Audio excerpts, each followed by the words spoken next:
প্রিয় শিক্ষার্থীরা, তোমরা সবাই কেমন আছো? আজ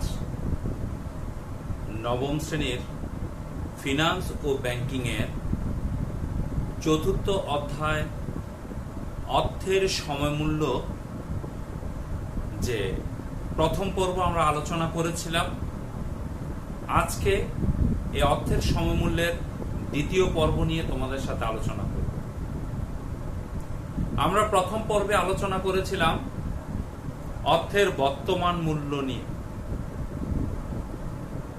কোনো অর্থ যদি আমরা 10 বছর পর 10 লক্ষ টাকা পাই, এই অর্থটা বর্তমানে কত টাকা মূল্য হবে সেটা আমরা নির্ণয় করেছিলাম। আজকে তার উল্টাটা আমরা নির্ণয় করব, যে অর্থের ভবিষ্যৎ মূল্য। আজকের 10 টাকা 10 বছর পর কত টাকা। একটা টাকা বর্তমানে যে মূল্য প্রকাশ করে 10 বছর পর সে মূল্য প্রকাশ করবে না। তাহলে আজকে আমরা অর্থের সময়মূল্যের দ্বিতীয় পর্ব নিয়ে আলোচনা করব, কি ফিউচার ভ্যালু।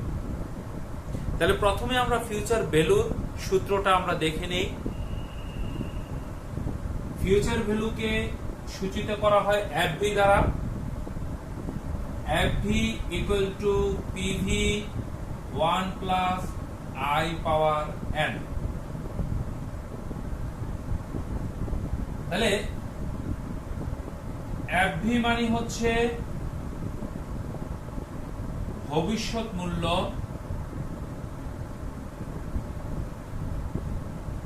পিভি মানে বর্তমান মূল্য,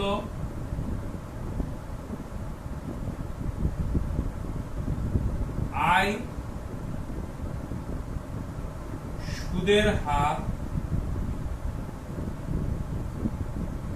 এন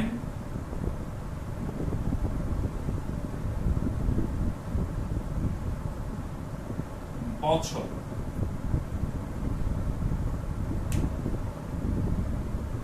এই যে ফিউচার ভ্যালু, এই ফিউচার ভ্যালুর সূত্রটা তোমরা অষ্টম শ্রেণীতে চক্রবৃদ্ধি সুদমূল্যের যে সূত্রটা ব্যবহার করেছ, আর এখানে ফিউচার ভ্যালুর যে সূত্রটা ঠিক একই সূত্র। জাস্ট এখানে আমাদের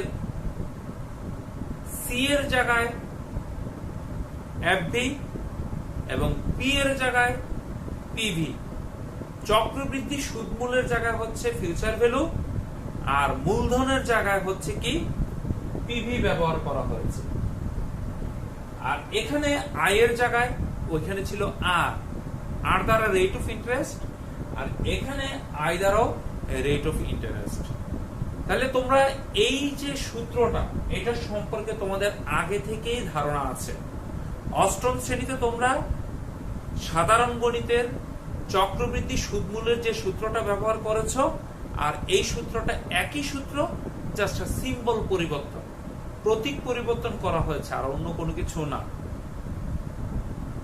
এখন যদি বার্ষিক চক্রবৃদ্ধি হয়, সেক্ষেত্রে এই সূত্রটা হবে।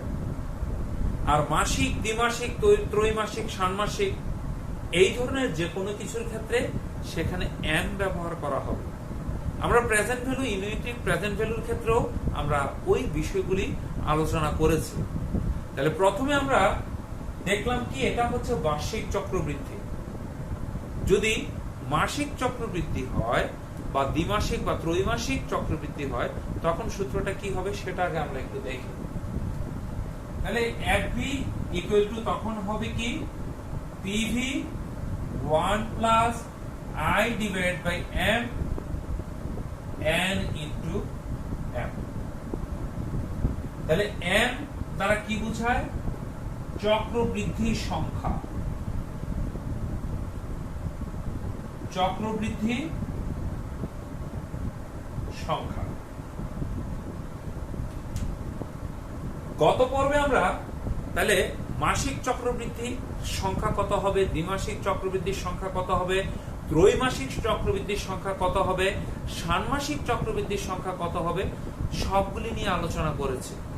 তারপরেও তোমাদের আবার বোঝার সুবিধার্থে আমি আজকে আবার আলোচনা করছি। যদি বলা হয় মাসিক চক্রবৃদ্ধি,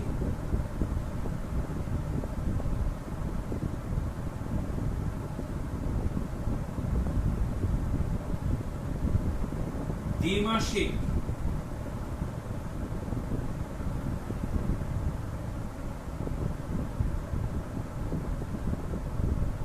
ত্রৈমাসিক,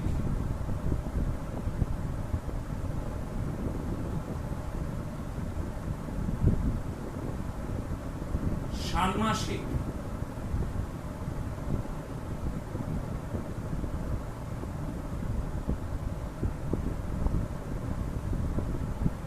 তাহলে মাসিক বললে 12কে 1 দ্বারা ভাগ করলে 12 বার,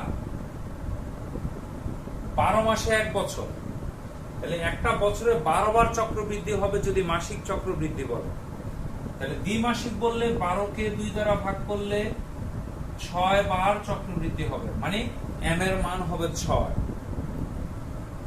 তারপরে যদি ত্রৈমাসিক চক্রবৃদ্ধি বলে 12কে 3 দ্বারা ভাগ করলে 4 বার চক্রবৃদ্ধি হবে।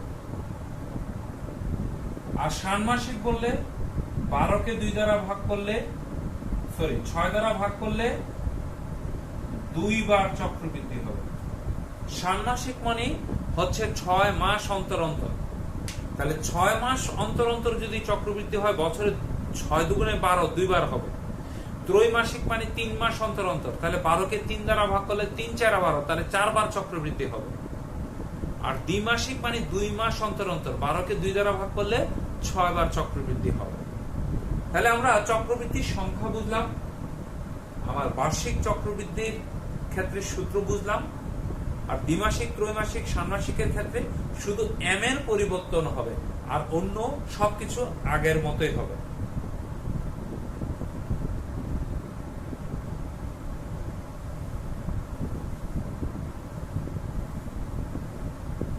তাহলে আমরা একটা প্রশ্ন তৈরি করি, এই প্রশ্ন থেকে আমরা সমাধান করার চেষ্টা করব।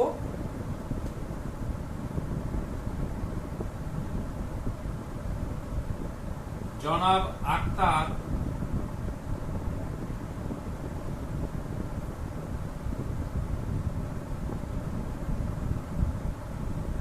অগ্রণী ব্যাংকে 8% হার সুদে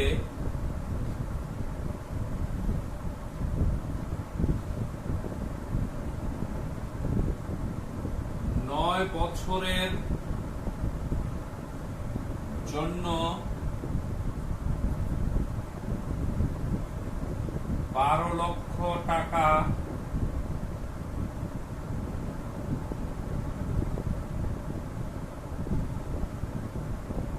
জমা রাখতে চান।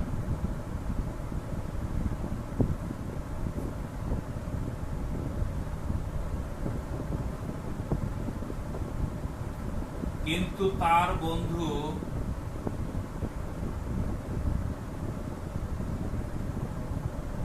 হাসান তাকে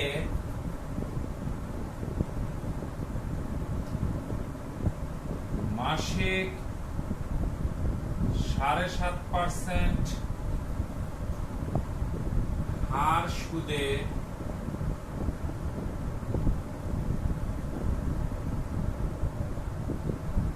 সোনালী ব্যাংকে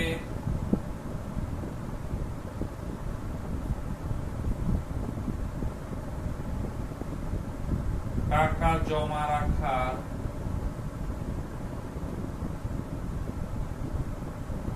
পরামর্শ দেন।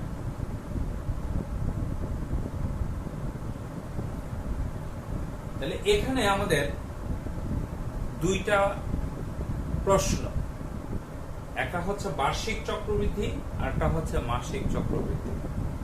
তাহলে আমরা যদি লিখি কতে জনাব আক্তার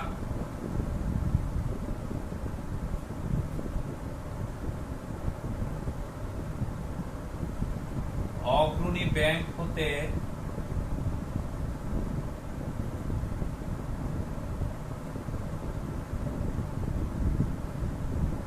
নয় বছর পর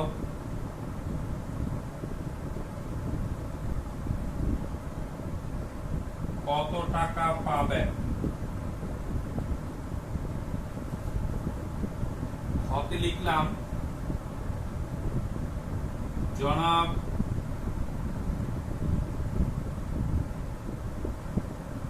আক্তারের কোন ব্যাংকে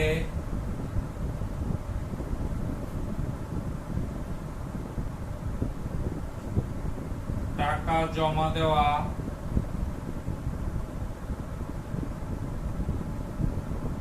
যুক্তিযুক্ত?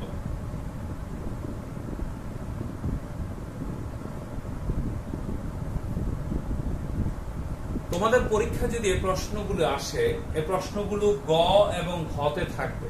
ক খতে থাকবে, কতে জ্ঞানমূলক, খতে থাকবে অনুধাবন। আমি যেহেতু দুইটা প্রশ্ন দিয়েছি সেজন্য এখানে ক আর খ ব্যবহার করেছি, কিন্তু আসলে পরীক্ষার হলে যখন তোমাদের আসবে তখন সেটা গতে আসবে বা খতে আসবে। তাহলে দুইটা প্রশ্নের জন্য আমি ক এবং খ এই দুইটা ব্যবহার করেছি। তাহলে বলা হয়েছে কি, এখানে জনাব আক্তার অগ্রণী ব্যাংকে টাকা জমা দিলে 9 বছর পর সে কত টাকা পাবেন সেটা বের করতে। তাহলে আমরা কটা বের করি। তাহলে ক, জনাব আক্তার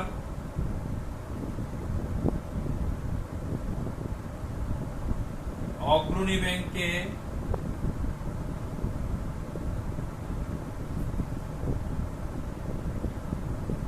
টাকা জমা দিলে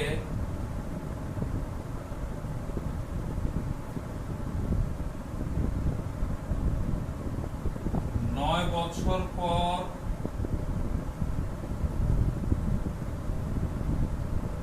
পাবেন।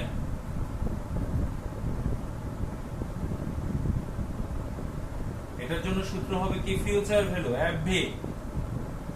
কত বছর পর? 9 বছর পর। ভবিষ্যতে পাওয়া যাবে। কখন পাওয়া যাবে? ভবিষ্যতে। তাহলে FV equal to PV 1 plus I power N.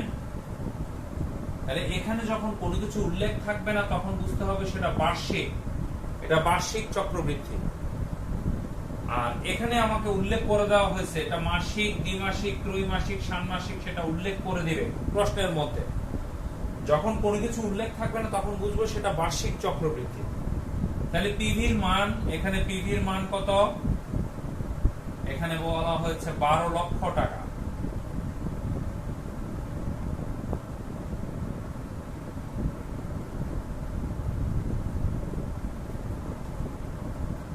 PV সমান 12 লক্ষ,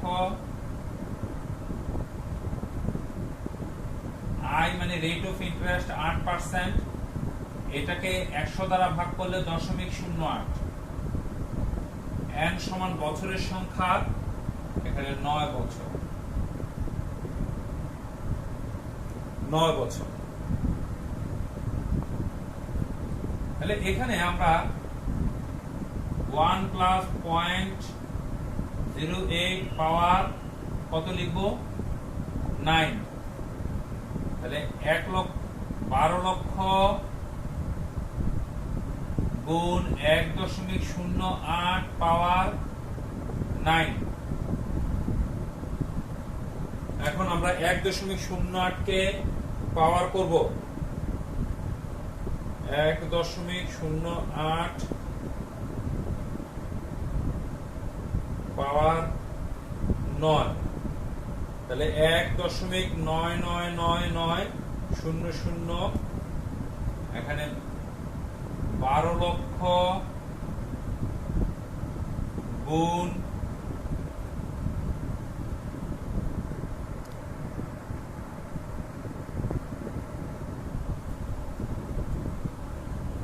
1.9900 4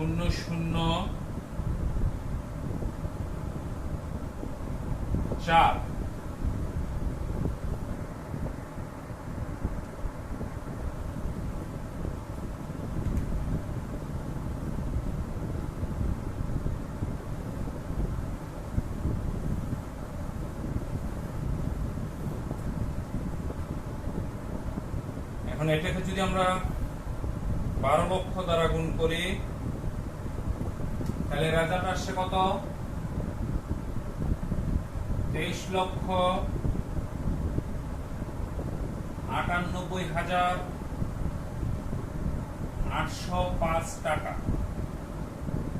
আমরা দশমিকের পরে রাখলাম না, পূর্ণ সংখ্যা রাখলাম। দশমিকের পরে সংখ্যাটা ব্যবহার করলাম না, আমরা পূর্ণ সংখ্যাটা রেখে অঙ্ক করলাম। তাহলে এখন বার্ষিক চক্রবৃদ্ধি 8% চক্রবৃদ্ধিতে যদি আমরা অগ্রণী ব্যাংকে টাকা জমা রাখি তাহলে আমি পাবো কত? 23,98,805 টাকা। এবার খতে বলা হয়েছে জনাব আক্তার অগ্রণী ব্যাংকে টাকা কোন ব্যাংকে টাকা জমা রাখা যুক্তিযুক্ত সেটা বের করতে। তাহলে আমরা খতে যাই। খতে গেলে সোনালী ব্যাংকে টাকা জমা রাখলে কত পাবেন সেটাকে বের করতে হবে। যদি সোনালী ব্যাংকের টাকা যদি আমরা না বের করি তাহলে দুইটার মধ্যে আমরা কম্পেয়ার করতে পারবো না, তুলনা করতে পারবো না। যদি সোনালী ব্যাংকে টাকা জমা রাখলে বেশি পাওয়া যায় 9 বছর পর, তাহলে সোনালী ব্যাংকে টাকা জমা রাখাটা যুক্তিযুক্ত হবে। আর যদি অগ্রণী ব্যাংকে টাকা জমা রাখলে বেশি পাওয়া যায় তাহলে অগ্রণী ব্যাংকে টাকা জমা রাখাটা যুক্তিযুক্ত হবে। তাহলে আমরা লিখব যে সোনালী ব্যাংকে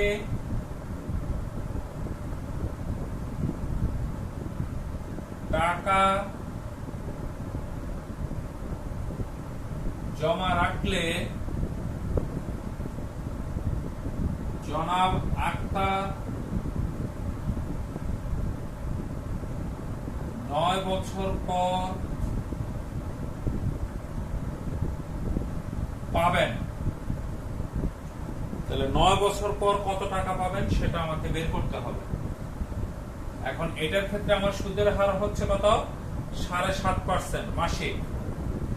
এখন এফভি সমান PV 1 plus I divide by M, এখানে এন ইন্টু এম।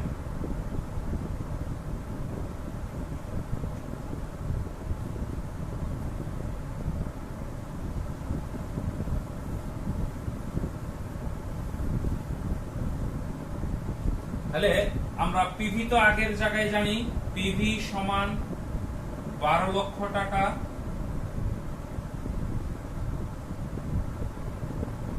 এন হচ্ছে 9 বছর, এখানে শুধু সুদের হারের পরিবর্তন আই 7.5%। এটাকে যদি আমরা 100 দ্বারা ভাগ করি এত পার্সেন্ট বা 0.075 আসবে এত। আর এম এর জায়গায় হবে 12। এবার পিভির মান 12 লক্ষ, আগের মতোই 12 লক্ষ টাকা। 1 প্লাস আই এর জায়গায় বসবে কত? 0.075। এটাকে 12 দ্বারা ভাগ হবে, আর এন এর জায়গায় তো 9 আর এম এর জায়গায় 12। 12 লক্ষ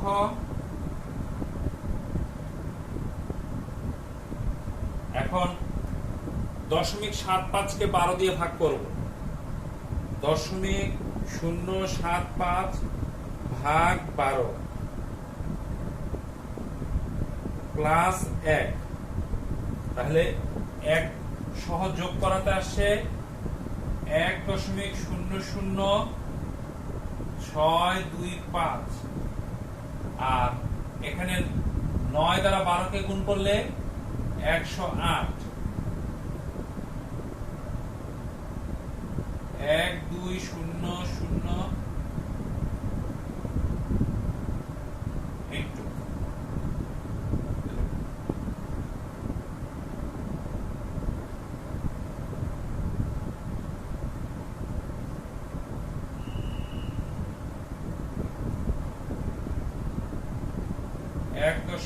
1959911 গুণ 12 লক্ষ।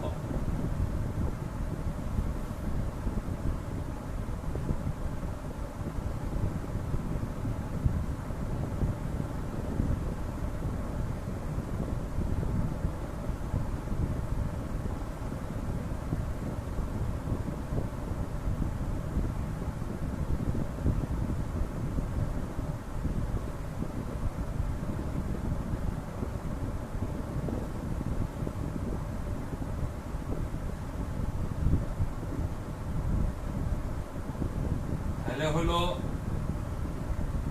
23,51,893 টাকা।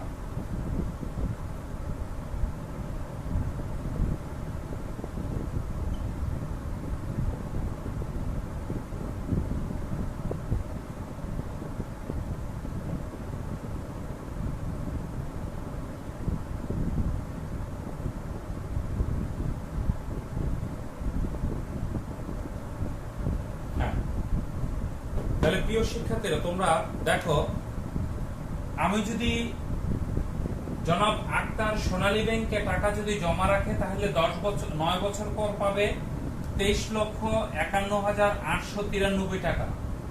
আর যদি অগ্রণী ব্যাংকে রাখে তাহলে 23,98,805 টাকা পাবে। তাহলে কোন ব্যাংকে টাকা জমা রাখলে বেশি পাবে? সে যদি অগ্রণী ব্যাংকে টাকা জমা রাখে তাহলেই সে বেশি পাবে। তাহলে আমরা এখন এইটা শেষে আমাদের সিদ্ধান্তে আসতে হবে। সিদ্ধান্তটা কি? কোন ব্যাংকে টাকা জমা রাখাটা তার জন্য ভালো হবে। তাহলে যদি লিখি, জনাব আক্তার অগ্রণী ব্যাংকে টাকা জমা রাখলে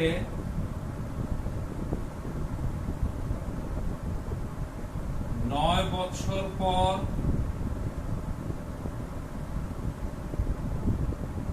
পাবেন 3,98,805 টাকা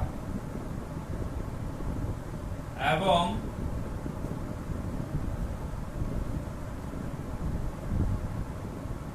সোনালী ব্যাংকে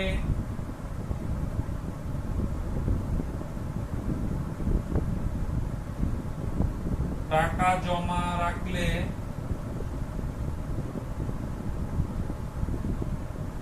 পাবেন 23,51,893 টাকা।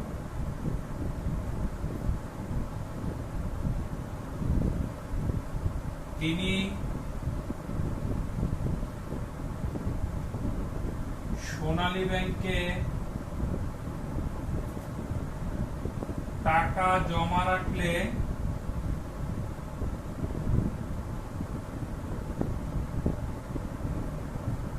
বেশি পাবেন, সমান 23,98,805 বিয়োগ 23,51,893 টাকা বা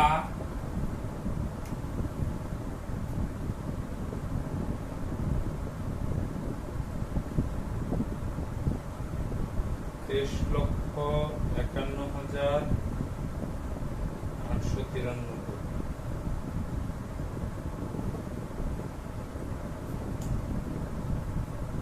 বা 46,912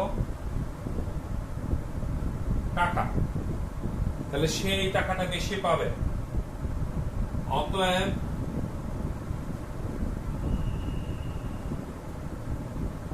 জনাব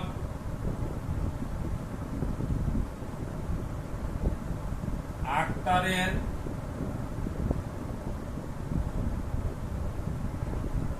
সোনালী ব্যাংকে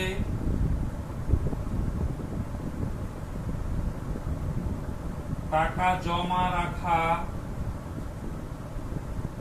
যুক্তিযুক্ত।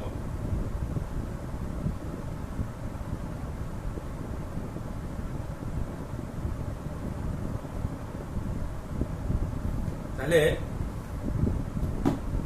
আমি একটা কথা সবসময় বলি যে ভবিষ্যতে যত বেশি পাওয়া যাবে ততই ভালো, ভবিষ্যতে কম পাওয়া গেলে ক্ষতি।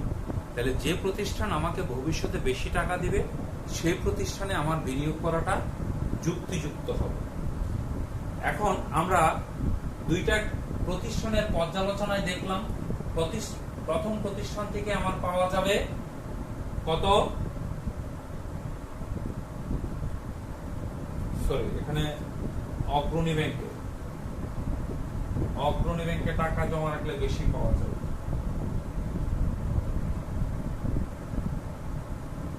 অগ্রণী ব্যাংকে টাকা জমা রাখলে বেশি পাওয়া যাবে, তাহলে অগ্রণী ব্যাংকে টাকা জমা রাখা যুক্তিযুক্ত।